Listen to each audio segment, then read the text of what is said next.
Good morning, all students. आज हम grammar class 10 CBSE board के बारे में पढ़ने जा रहे हैं, जिसके बारे में आपको बताया जाएगा। Class 10 CBSE board Hindi grammar, इसका शीर्षक है रस। इसका शीर्षक है रस। रस होता क्या? सबसे पहले हम रस के बारे में जानने का प्रयास। आपके सामने सैंपल पर लिखा हुआ है, इसलिए लिख दिया गया है जिससे आपको किसी प्रकार की असुविधा ना हो। यदि आपको समझने में कहीं थोड़ी बहुत परेशानी होती है तो मैं उसको सहज रूप में बताने का प्रयास करता हूँ।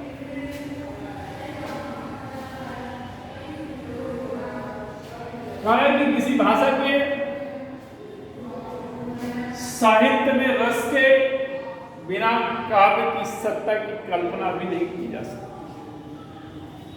भाषा कोई भी हो, ध्यान दीजिएगा, किसी भाषा के साहित्य में रस के बिना काव्य की सत्ता की जो कल्पना होती है वो आप नहीं कर सकते। और भारतीय जो साहित्य शास्त्री हैं, उन शास्त्रियों के अनुसार काव्य में रस की अनिवार्यता को समझा है और स्पष्ट रूप से कहा कि काव्य रसहीन काव्य जो होता है, रसहीन काव्य जिसमें रस ना हो, अर्थात जिसको पढ़ने से हमें किसी प्रकार की आनंद की अनुभूति ना हो,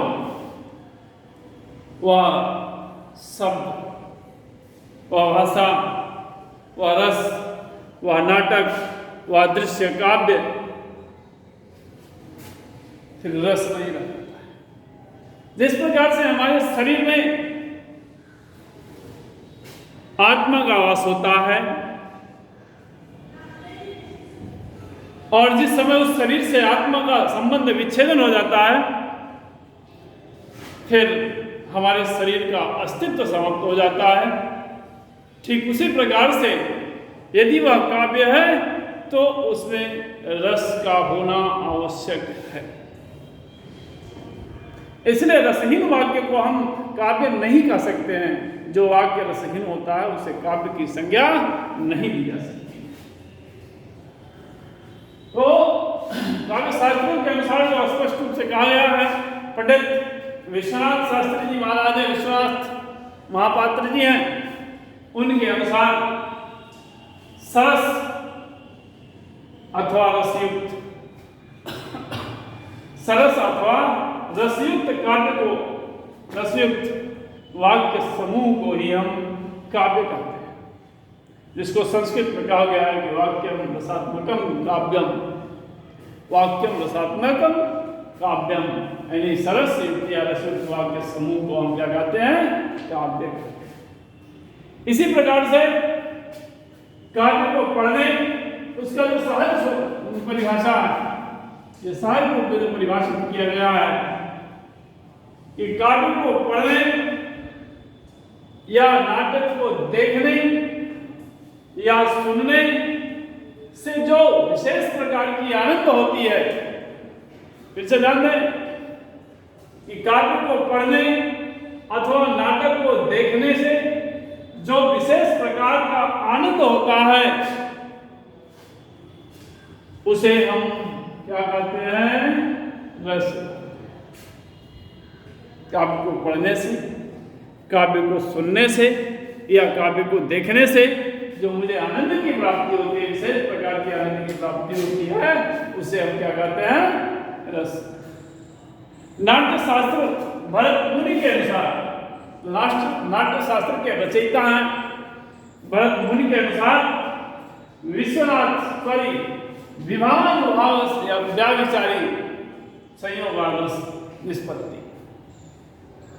यानी इस पूरे सूत्र का अर्थ है क्या है, आपको स्पष्ट कर दिया गया। अर्थात विभाव अनुभाव व्याविचारी, विभाव अनुभाव व्याविचारी को ये संचारी भाव कहते हैं। आगे लिखा है तो विभाव अनुभाव से व्याविचारी संयोगादर्श निष्पत्ति, यानी विभाव अनुभाव व्याविचारी अर्थात संचारी भाव के संयोग से रस की निष्पत्ति होती है, यानी उसी से रस पुष्ट होकर के अस्थायी भाव रस की स्थिति को प्राप्त हो जाता है। तो ये हमारा हुआ रस क्या है, उस रस के बारे में हम जो बताए हैं यही रस है कि किसी काव्य को पढ़ने से, सुनने से, देखने से जो मुझे विशेष प्रकार की आनंद की प्राप्ति होती है उसे हम क्या कहते हैं, रस। अब आता है कि रस के अवयव क्या होते हैं। बड़े सुंदर बात है, विषय बड़ा सुंदर है कि रस का अवयव क्या होता है। तो उसके अवयव में सबसे पहले आता है स्थान, अस्थाई भाव। अस्थाई भाव क्या होता है? काव्य अथवा नाटक, काव्य अथवा नाटक आस्वादन से हृदय के, आस्वादन से हृदय के, हृदय में भाव का संचार होता है। जैसे आप सारे रूप में जानिए कि इस संसार में कोई ऐसा बात नहीं है जिसे आनंद न मिलता, और जो ये रस है, सॉरी जो यह अस्थाई भाव है, या प्रत्येक मनुष्य के हृदय में, प्रत्येक मनुष्य के सहृदय, जो मनुष्य सहृदयी है, जिसके पास हृदय है, उसके हृदय में सदैव क्या होता है, अस्थाई रूप से वह विराजमान होता है, विद्यमान होता है। और उन्हीं के भाव का संचार होता है। यह भाव प्रत्येक मनुष्य के हृदय में, परिभाषा में लिखा भी है कि भाव प्रत्येक मनुष्य के हृदय में सहज मनोविकार के रूप में, ऐसे विकार के मनोविकार के रूप में अस्थाई भाव से विद्यमान है। यानी वह एक पानी के बुलबुले की भांति हमारे हृदय में सदैव विद्यमान रहते हैं, जो एक सेकंड के लिए, एक पल के लिए मेरे हृदय में उत्पन्न होते हैं और स्वतः नष्ट हो जाते हैं। काल्पनिक शब्दों में जैसे हम कह सकते हैं कि काश ऐसा हो, तो काश शब्द जो जोड़ा गया है अंग्रेजी के काश शब्द को, वो मेरे मन में आया, मगर मैंने आपके सामने उसको पुष्ट नहीं किया। तो जब तक मैं पुष्ट नहीं कर रहा हूं तब तक वह मेरे हृदय का क्या है, मनोविकार है। उसी मनोविकार को बताने के लिए कह रहा है कि यह भाव प्रत्येक मनुष्य के हृदय में सहज रूप में क्या होता है, मनोविकार के रूप में विद्यमान रहते हैं। सुसुप्तावस्था में पढ़ने पर यह भाव साहित्य के आस्वादन के माध्यम से अनुकूल परिस्थितियों के आने पर जागृत हो जाते हैं। अनुकूल परिस्थितियां, जब उसकी अनुकूल परिस्थितियां आती हैं तो वह जागृत होकर परिणत, इसके रूप में रस। मानव मन में उठने वाले जो असंख्य भावों का वर्ग निर्धारण किया गया है, वह विद्वानों ने मुख्यतः 9 भागों में बांट दिया है।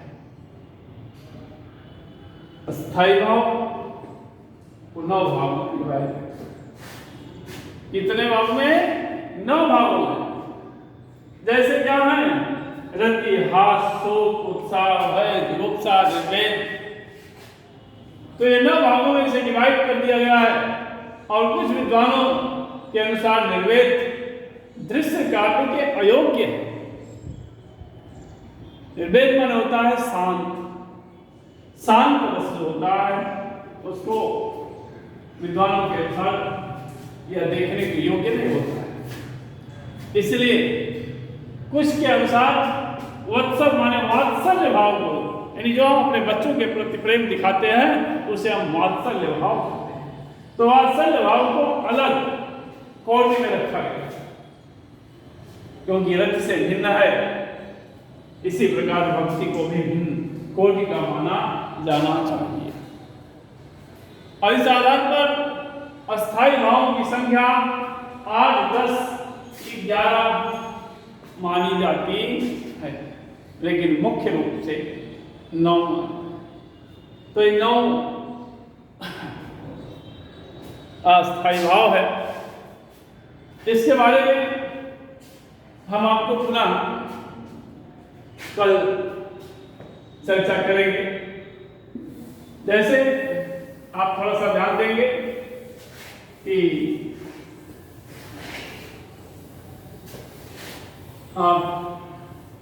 वो जो रस के अवयव हैं आप उसके 2 पार्ट बना लेंगे। एक साइड में लिखेंगे अस्थायी भाव,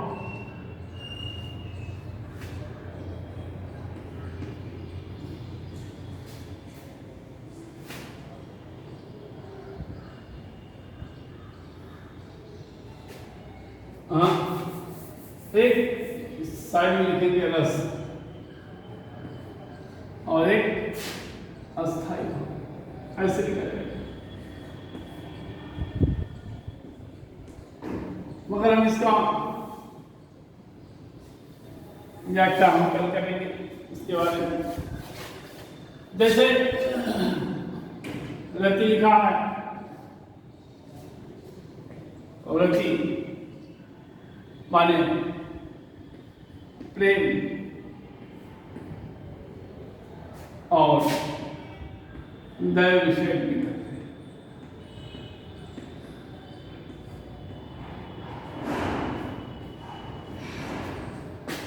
शोक है, इसका अस्थायी भाव करुण। हास्य है, इसका अस्थायी भाव हास है।